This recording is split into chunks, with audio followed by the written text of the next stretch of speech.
माँ आदि शक्ति के दिव्य स्वरूप श्रृंखला में आज हम जानेंगे 10 महाविद्याओं में 5वें स्थान पर विराजमान भगवती भुवनेश्वरी के दिव्य स्वरूप के बारे में। देवी भागवत तथा तांत्रिक ग्रंथों में वर्णित है कि मणिद्वीप की अधिष्ठात्री देवी समस्त ब्रह्मांड की जननी और मूल प्रकृति स्वयं भगवती भुवनेश्वरी हैं। उनका स्वरूप अरुण वर्ण का अत्यंत सौम्य और करुणामयी है। वे अपने भक्तों को अभय, कृपा, समस्त सिद्धियां प्रदान करती हैं। भगवती भुवनेश्वरी के हाथों में पाश और अंकुश शोभायमान रहते हैं। अंकुश नियंत्रण का प्रतीक है, जबकि पाश संसार की आसक्ति और मोह का संकेत देता है। वे ही जीवों के कर्मों का संचालन करती हैं और उचित फल प्रदान करती हैं।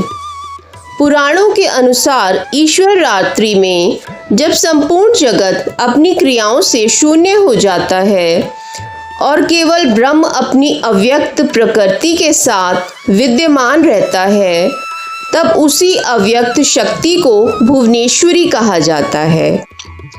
भगवान सदाशिव के वाम भाग में स्थित यह आदि शक्ति ही उन्हें सर्वेश्वर बनने की योग्यता प्रदान करती है। महानिर्वाण तंत्र में वर्णित है कि समस्त महाविद्याएं सदैव भगवती भुवनेश्वरी की सेवा में संलग्न रहती हैं और करोड़ों महामंत्र उनकी आराधना करते हैं। दुर्गमासुर के अत्याचार से जब देवता और ऋषि अत्यंत दुखी हुए, तब उन्होंने हिमालय पर भगवती भुवनेश्वरी की उपासना की। देवी प्रसन्न होकर प्रकट हुईं और अपने करुणामय अश्रुओं से समस्त पृथ्वी को तृप्त कर दिया।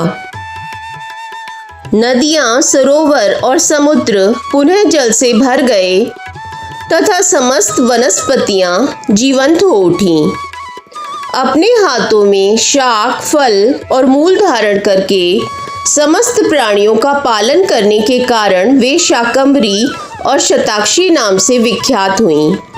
बाद में उन्होंने दुर्गमासुर का वध करके वेदों को पुनः देवताओं को सौंप दिया, इसलिए उनका एक नाम दुर्गा भी प्रसिद्ध हुआ। भुवनेश्वरी केवल एक देवी नहीं, बल्कि संपूर्ण सृष्टि की चेतना है। वे ही अव्यक्त से व्यक्त और व्यक्त से पुनः अव्यक्त होने वाली ब्रह्म शक्ति हैं। जय मां भुवनेश्वरी।